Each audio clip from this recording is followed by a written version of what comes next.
Eu gostaria de convidar você a abrir a sua Bíblia aí, por gentileza, no capítulo 4 do livro de Atos. Atos, capítulo 4. Nós vamos ver aí, Pedro e João, eles têm uma experiência tão poderosa, curando um homem. E logo depois eles são levados para serem interrogados no Sinédrio, o Conselho dos Religiosos. E ali, algo tão bonito é falado sobre eles. No versículo 13, Atos 4:13, diz assim: ao verem a coragem de Pedro e João, e percebendo que eram homens comuns e sem instrução, ficaram admirados e reconheceram que eles haviam estado com Jesus. Olha só, dois homens, dois discípulos. Jesus já havia sido morto, ressuscitou ao terceiro dia, depois ascendeu aos céus, e os discípulos aqui recebem o Espírito Santo. Atos capítulo 1, nós vemos essa promessa no versículo 8, no capítulo 2, vem o Espírito Santo, eles começam esse ministério, eles começam cheios do poder do Espírito, a curar os enfermos, a anunciar o nome do Senhor, e aqui eles são levados para serem interrogados, e eles começam a falar com tanta autoridade, com tanta unção, com tanto poder, e aqueles homens letrados, inteligentes, religiosos, eles olham Pedro e João, sabendo que eram homens comuns, sem instrução, analfabetos, eram pescadores, homens absolutamente comuns, mas eles viram a ousadia, a unção, e eles disseram assim, eles reconheceram admirados, que eles haviam estado com Jesus. Eles olharam para aqueles dois e disseram, puxa, alguma coisa aconteceu com eles. Eles realmente estiveram com Jesus. Alguma coisa está diferente neles. E aí depois, no verso 20, na sequência, onde eles são advertidos, dizendo, vocês têm que parar de falar, parar de pregar, parar de fazer isso que vocês estão fazendo. E eles dizem no verso 20, nós não podemos deixar de falar do que temos visto e ouvido. Nós não vamos parar de falar. Convém obedecer a Deus do que aos homens. Nós vamos continuar falando, vamos continuar pregando. E aqueles homens começam a ficar admirados, porque perceberam que eles tiveram uma experiência com Jesus. A minha pergunta é, quando as pessoas olham para nós, quando as pessoas olham para você, elas podem ter essa mesma percepção de que você também teve uma experiência com Jesus, de que você também se encontrou com Jesus, se você de fato teve uma experiência com Deus. Quando as pessoas olham para a forma como você lida com o dinheiro, a forma como você lida com o seu casamento, a forma como você lida com os seus compromissos, com a sua agenda, as pessoas conseguem notar que vocês tiveram um encontro real com Jesus. Ou o nosso comportamento é absolutamente igual a de qualquer pessoa que talvez nunca tenha pisado numa igreja. E essa é uma pergunta importante para nós, irmãos. Porque quantas vezes nós podemos ter uma experiência religiosa, podemos frequentar um ambiente religioso, mas não necessariamente termos sido impactados com o poder do Evangelho de Jesus. E eu gostaria de apresentar para você outros 3 exemplos aqui, de outras 3 pessoas que tiveram um encontro pessoal com Jesus e tiveram as suas vidas completamente transformadas.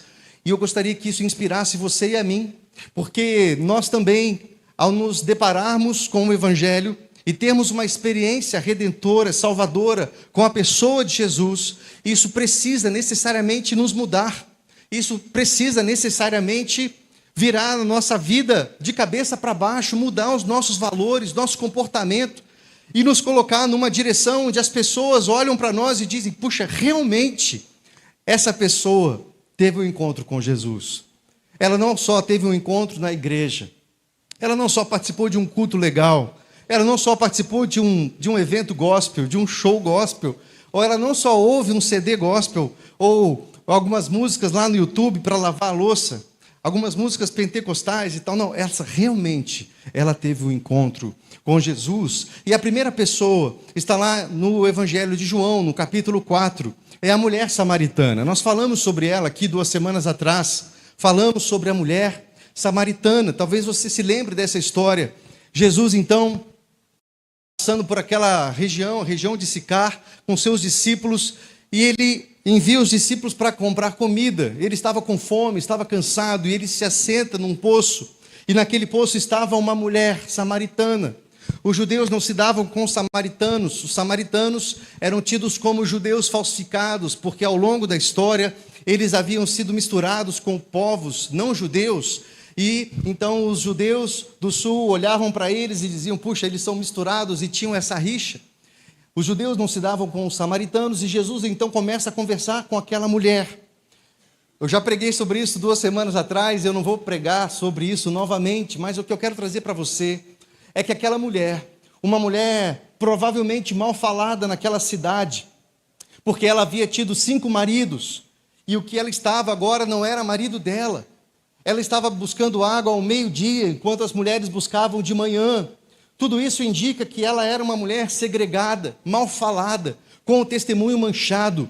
Uma mulher que era tida de lado por toda a sociedade. Mas aquela mulher, quando ela tem um encontro com Jesus, ela entende que aquele que estava, obrigado Rafa, estava falando com ela era o próprio Messias.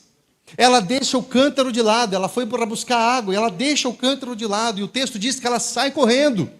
E ela começa a anunciar naquela cidade sobre um homem que havia falado tudo sobre ela. E ela começa a anunciar Jesus. Ela começa a anunciar um homem que ela nem sabia o nome, porque ela começa a dizer, venham ver alguém que disse tudo a meu respeito, não é ele o Messias? Venham ver, venham ver. E aquela mulher então começa a trazer uma cidade. No verso 28, do verso ao 29, a mulher ela diz assim, de um homem que me disse tudo quanto tenho feito.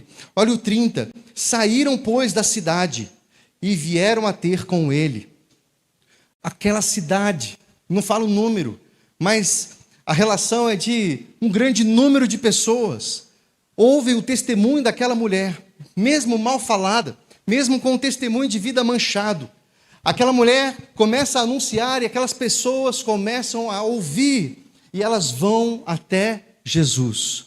Uma cidade começa a correr para encontrar aquele homem que aquela mulher anuncia com grande fervor, com grande autoridade, com grande coragem. No verso 39 diz que muitos creram por causa do testemunho daquela mulher. É isso que diz na sua Bíblia, João 4:39, dá uma olhada. Muitos creram por causa do testemunho daquela mulher. Uma mulher mal falada, uma mulher com tantos erros, mas uma mulher que teve um encontro pessoal com Jesus no poço. E ela começa a correr, a anunciar. Irmão, você está entendendo onde eu quero chegar? Eu quero chegar num lugar onde nós, tantas vezes, semanalmente, ouvimos uma palavra, frequentamos um culto religioso, sabemos tantos versículos de cor, não faltamos na escola dominical, e estamos há tantas gerações ouvindo sobre isso, mas quando estamos lá fora, não temos autoridade para anunciar sobre o evangelho que cura, que transforma. Temos medo, temos vergonha. Quando foi a última vez que nós impusemos as mãos e oramos e vimos enfermos sendo curados, pessoas sendo transformadas, demônios saindo? Aquela mulher que nem sabia o nome de Jesus, tinha acabado de conhecer, teve alguns minutos de conversa. Ela deixa o cântaro para trás. O cântaro fala das necessidades pessoais. Ao contrário, os discípulos depois voltam com comida nas mãos. E Jesus os adverte dizendo, vocês não estão vendo? Ergam os olhos e vejam os campos, já estão brancos prontos para a ceifa. Já estão brancos prontos para a ceifa, ergam os olhos. Eu chamei vocês para isso. Vocês desceram esse carro, foram para a cidade, entraram no supermercado, entraram na padaria e não falaram sobre mim. Essa mulher que acabou de me conhecer está trazendo uma cidade. Irmãos, o batismo, esse lugar onde nós vemos pessoas se rendendo a Jesus, é o ambiente mais importante, esse é o culto mais importante da igreja. Não, nada faria sentido se nós não tivéssemos um culto como esse, um momento como esse, de celebração de vidas se rendendo e aceitando a Cristo como seu Senhor e Salvador. Nada faria sentido, a gente poderia cantar muito bem, E nós vamos entregar 90 cestas de Natal, né, para famílias carentes. Glória a Deus por isso. Mas nada disso teria algum sentido se nós não tivéssemos um momento em ouvirmos pessoas dizendo: eu professo Jesus como meu Senhor e Salvador, por causa do testemunho dessa igreja local, por causa do testemunho desses crentes metodistas que estão aqui no Jardim Campos Elíseos. Só há um comportamento de quem tem um encontro com Jesus: é anunciar o Evangelho. E nós, como igreja, querido irmão e irmã, você que está conosco há mais tempo, vou continuar falando sobre isso. Mesmo que muitos não gostem, nós vamos continuar falando e pregando. Você é um crente em Jesus quando você anuncia a palavra. Você tem um encontro com Jesus, não é quando você se torna um crente com a Bíblia debaixo do braço, levanta a mão para cantar um louvor bonito, mas quando você lá fora dá testemunho do Deus que você serve, quando você prega o Evangelho, quando você ganha vidas para Ele. E é quando nós muitas vezes confrontamos e dizemos quantas pessoas você ganhou para Jesus ou levou para Jesus durante esse ano de 2025. Já estamos 7 de dezembro, o ano já está indo embora. Olha para trás e diz: quantas pessoas você trouxe para Jesus esse ano? A pergunta não é quantos cultos você participou. A pergunta não é quantas músicas você cantou. Quantos grupos de louvor você participou. A pergunta não é essa. A pergunta é: para quantas pessoas você pregou o Evangelho? Quantas pessoas conheceram o amor de Deus? Quantas pessoas vão estar entrando na eternidade por causa do seu e do meu testemunho? Do testemunho da igreja? Essa é a pergunta, irmãos. Porque não tem outra alternativa para quem tem um encontro real com Jesus, a não ser se tornar um missionário, a não ser se tornar um evangelista, a não ser se tornar alguém que prega o Evangelho, a não ser se tornar alguém que não tem vergonha de anunciar. E eu viajava agora, tiramos 10 dias de férias e fomos para Campo Grande não, fomos para Dourados, no Mato Grosso do Sul. Fizemos o aniversário do Benício, da Helena, foi uma bênção. E é bacana ver as pessoas nos acompanhando, né, pelo Instagram da igreja, e falam: puxa, que legal, as coisas estão indo bem na igreja, a gente vê que a igreja está recebendo pessoas, isso é bom. E aí eu me constrangia dizendo, primeiro agradecer a Deus, falava: puxa, é verdade, tem sido uma bênção, mas eu fico pensando assim: puxa, nós não plantamos nenhuma igreja esse ano, nós poderíamos fazer tão mais. A gente começou o ano com, 20 células, estamos finalizando com, não, 20 não, mas 25 células, estamos terminando com 30 células. E eu fico pensando: puxa vida, poderia ser 60 células, 120 células, poderia ser tanta gente. Foram 35 pessoas recebidas a comunhão da igreja, glória a Deus por isso, mas poderia ser tão mais. Poderíamos ter mandado missionários, plantado igrejas, formado pastores, líderes, missionários. Eu creio que se nós de fato entendêssemos o chamado, irmãos, nós teríamos feito muito mais. Nós poderíamos ir muito mais longe.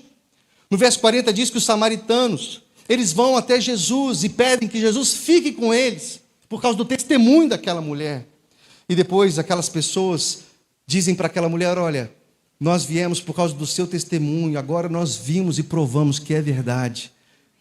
Por causa do testemunho daquela mulher, eles se rendem a Cristo e começam a encontrar a razão de viver.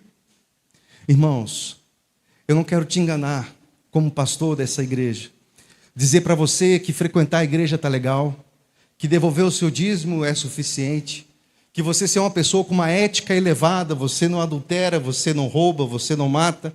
Eu quero te dizer que isso, você nem precisa ser crente para fazer. Tem muito crente que faz isso melhor que nós.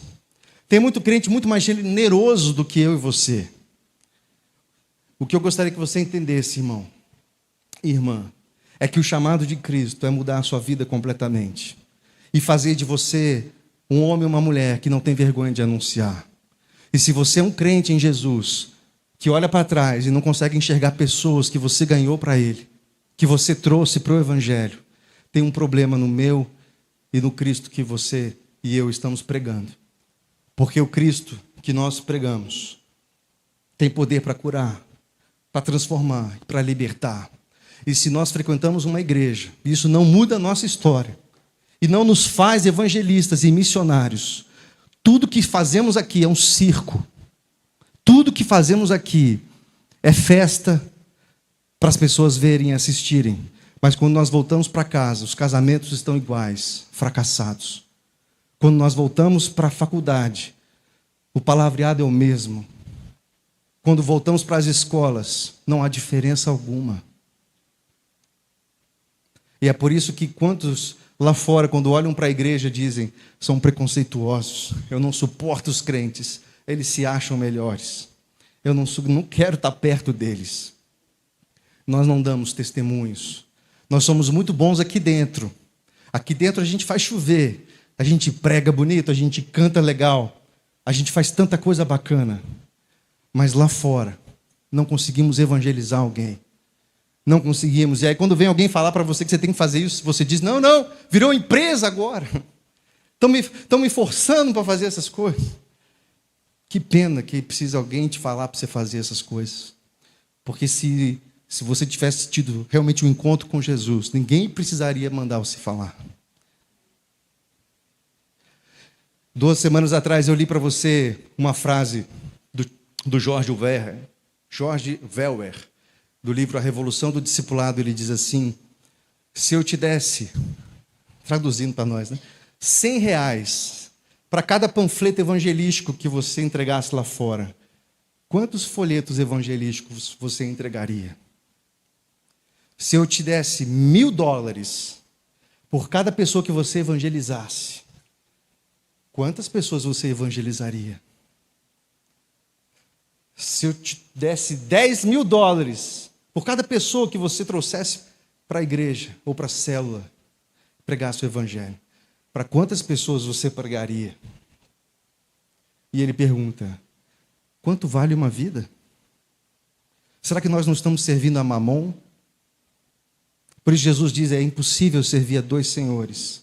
Ou você serve a Deus, ou você serve ao dinheiro. Se o dono do universo manda você pregar e você não prega, mas se alguém te desse uma recompensa financeira, você pregaria? Tem uma coisa bastante errada com o evangelho que a gente está ministrando aqui. Eu quero mostrar um outro exemplo de um outro homem que teve uma experiência tão poderosa com a pessoa de Jesus. Está lá em Marcos, no capítulo 5. É um endemoniado, gadareno. Esse homem tem um currículo tão tenebroso, irmãos. Olha só o que diz em Marcos, no capítulo de número 5, verso 3. O texto diz que ninguém podia prender esse homem, nem mesmo concorrentes. Ninguém conseguia prender esse homem, nem mesmo concorrentes. Tendo sido muitas vezes preso com grilhões e cadeias, as cadeias foram quebradas, ninguém conseguia dominá-lo. Ele andava sempre gritando e ferindo-se com pedras. Olha a situação desse homem, irmãos.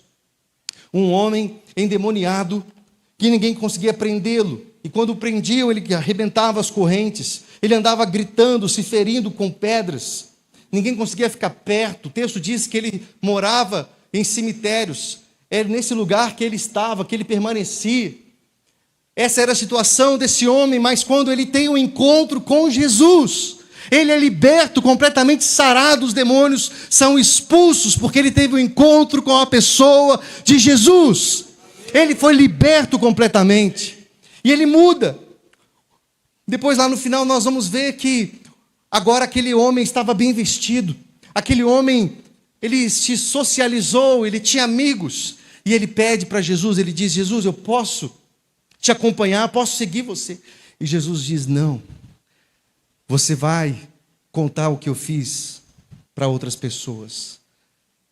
E ele vai. E o texto diz que ele prega em Decápolis. Eram 10 cidades. E ele se torna o primeiro missionário. Ele começa a pregar o evangelho e anunciar o poder de Jesus em 10 cidades.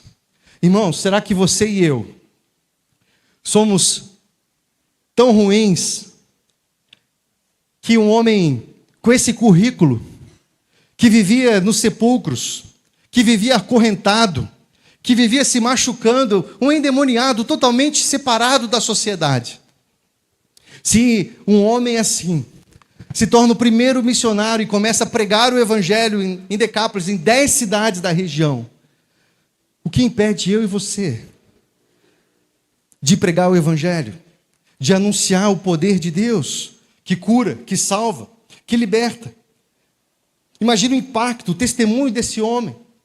E eu quero trazer isso para você. Imagina o impacto, o testemunho que você pode ter. E o terceiro exemplo, para a gente caminhar para o final e finalizar, é Levi ou Mateus. E se você estiver me acompanhando aí, puder abrir agora em Lucas, no capítulo 5, por gentileza. Lá em Lucas, no capítulo 5, a partir do verso de número 27, nós vemos Jesus chamando um coletor de impostos, um publicano. O publicano era um judeu que trabalhava para Roma. Era uma pessoa odiada pelos moradores judeus, porque era um traidor. Então Jesus chama Levi, chama Mateus e diz: comece a me seguir, me segue. E ele imediatamente deixa o seu trabalho e começa a seguir a Jesus. Mas o que chama atenção é que esse homem, logo depois de ser chamado por Jesus, ele diz: Jesus, posso fazer uma festa? E posso chamar os meus amigos? Quem são seus amigos? São outros publicanos, são outros cobradores de impostos, são outros pecadores. Lá no texto de Mateus, capítulo 9, vai falar sobre isso. Publicanos e pecadores. Só gente boa, só gente beleza. O que você imagina que Jesus respondeu para ele? O que nós, crentes do século 21, diríamos para aquele homem? De jeito nenhum. Agora você aceitou Jesus, agora você teve um encontro comigo, eu sou Jesus, você não pode mais se relacionar com essas pessoas, você não pode mais se misturar com esse pessoal. Não, Jesus diz para esse homem: pode fazer essa festa e me convida, e eu vou estar lá também.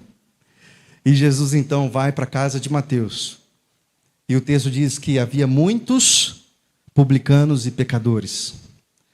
Por isso Jesus era chamado de amigo dos pecadores. Amigo dos pecadores. E Jesus está com esses homens, porque aí depois ele vai dizer, eu vou até abrir esse texto com você. Abra comigo também, aí me acompanha, tá bom?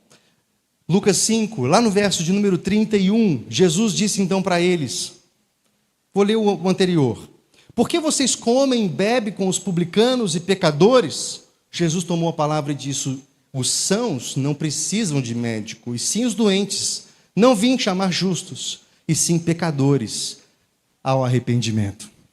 Jesus diz: os sãos não precisam de médico. O meu ministério é para os doentes. O meu ministério é para o perdido. E é por isso que ele pôde fazer essa festa. Irmãos, por que eu estou dizendo isso?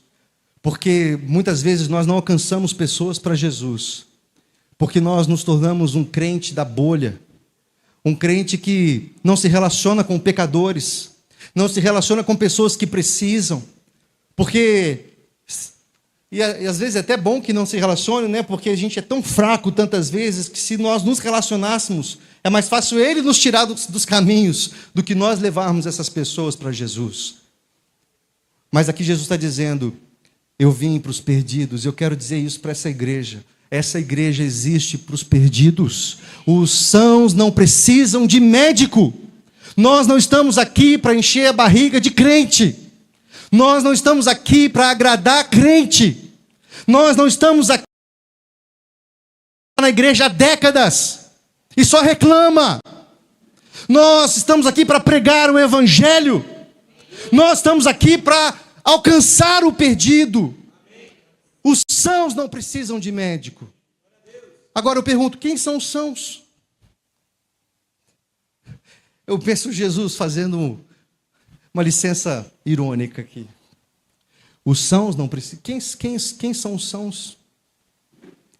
Da mesma forma, quando Jesus, no capítulo 25, capítulo 15 de Lucas, ele vai falar da ovelha perdida, ele fala assim: quem são as 99 que não estão perdidas? Se todos nós estamos perdidos. e absolutamente necessitados de um Salvador. Infelizmente, existe uma casta de crente que bate no peito e diz: eu não preciso, eu sou bom bastante. Infelizmente, há uma casta de crente que não se considera pecador e necessitado do Evangelho. Infelizmente, a religião entorpece a nossa mente, nos fazendo achar que nós não precisamos mais desse Evangelho redentor diariamente. E eu preciso, desesperadamente, da graça de Jesus sobre mim, porque eu sou ruim. E você também. Nós precisamos desesperadamente da graça de Deus sobre nós, todos os dias. Todos os dias. Me salvando, me regenerando, me mudando, me convertendo, matando a minha carne e me habilitando a ser alguém rendido aos pés de Jesus. É por isso que quando Jesus conta a parábola do fariseu e do publicano, ele vai dizer que o publicano chega na sinagoga, se ajoelha, não tem coragem de erguer os olhos e começa a dizer: tem misericórdia de mim, Senhor, porque eu sou pecador. Eu sou pecador, tem misericórdia de mim. E Jesus conta essa parábola dizendo que do outro lado tinha um fariseu batendo no peito dizendo: Senhor, muito obrigado, porque eu dou o dízimo de tudo que eu ganho.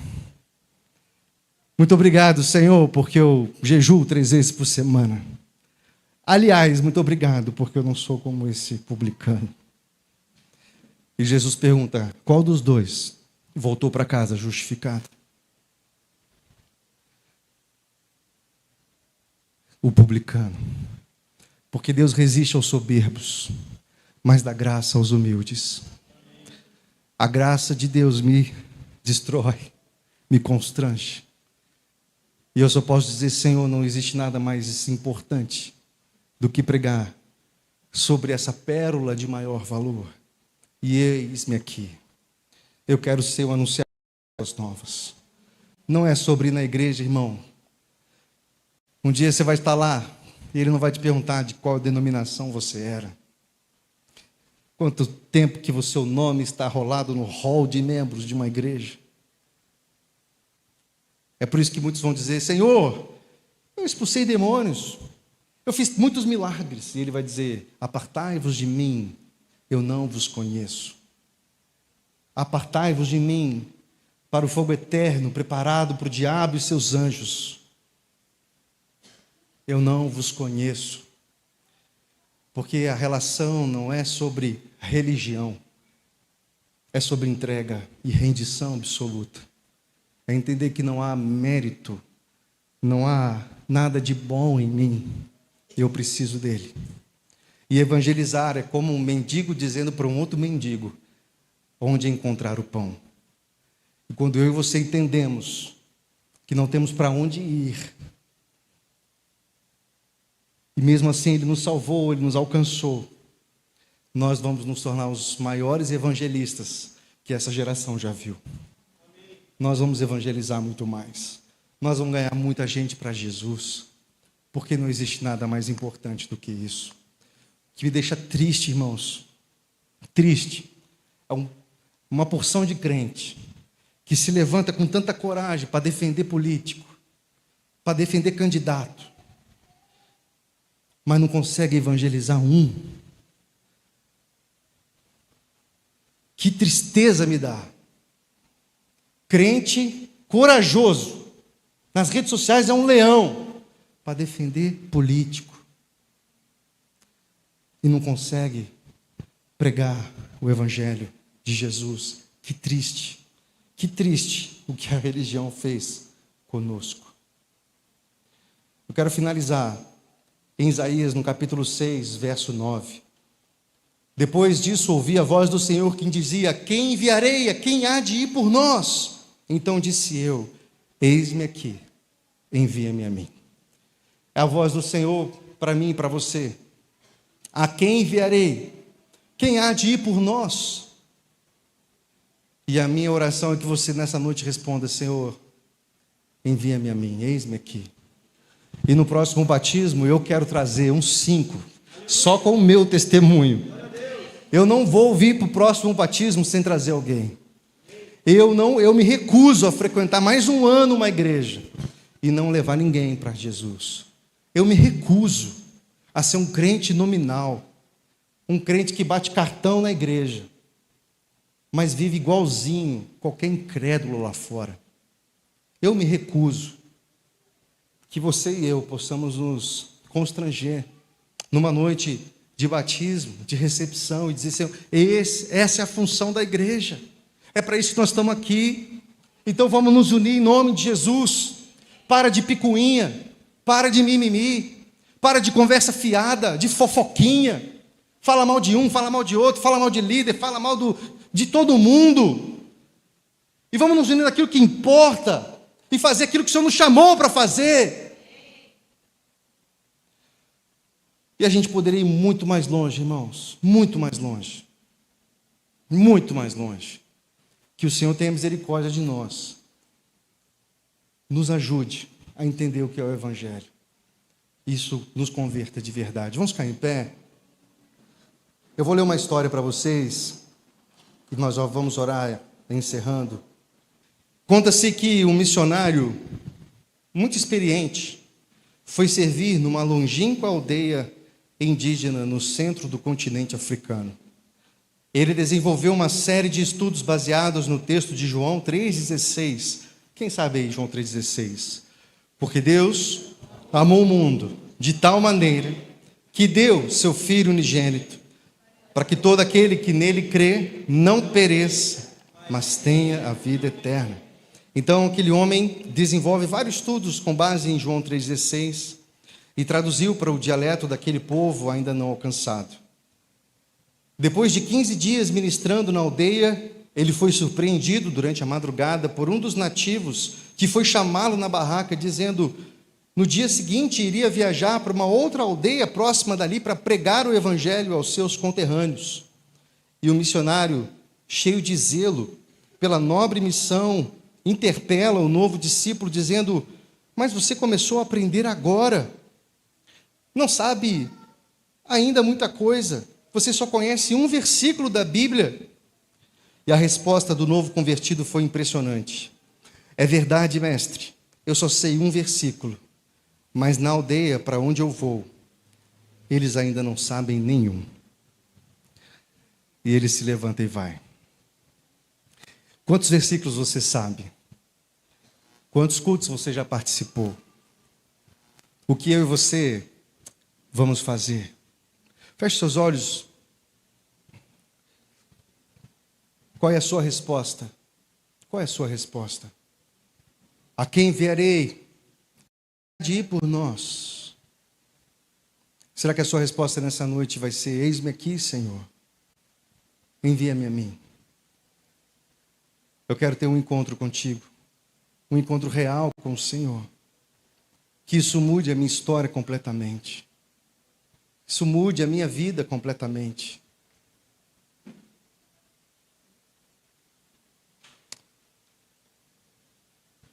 Qual é a sua resposta nessa noite, irmão? É ser um crente nominal, um metodista de 4ª geração, de 3ª geração, de 5ª geração? Ou você é um discípulo de Jesus, um missionário, um homem ou uma mulher que entendeu que foi chamado com um propósito?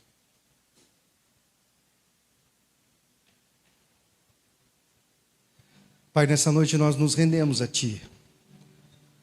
Senhor, nessa noite nós queremos olhar para dentro de nós e reconhecer, Pai, que tantas vezes somos egoístas, vivemos para nós mesmos. Um evangelho tão egoísta, Senhor. Mas nessa noite muda a nossa história, muda a nossa vida. Que eu possa enxergar a necessidade, Deus, enxergar que o Senhor não me chamou para cantar, não me chamou para tocar um instrumento, o Senhor não me chamou para qualquer outra coisa, o Senhor me chamou para pregar o teu evangelho. Não existe outro chamado para o crente a não ser pregar o evangelho, fazer discípulos de todas as nações. E é isso que nós desejamos fazer, Pai. Esse é o chamado, esse é o ministério de todos nós, esse é o chamado da igreja. Os sãos não precisam de médico. Por isso, Deus, encontra missionários aqui, desperta essa geração, adolescentes, ó Deus, que desejam ir para as nações da terra, aos quatro cantos, ó Pai, desse mundo. Deus, em nome de Jesus, nos envia em missão, Pai. Perdão por tantas vezes só enxergar um sofá novo para nossa casa, uma televisão nova, um celular novo, um carro novo, uma casa nova. Perdão, Deus, perdão. Nos converta de verdade a Ti, Senhor. Tira de nós toda a religiosidade, tira de nós toda a esterilidade. Crente que reclama, mas não alcança ninguém para Ti.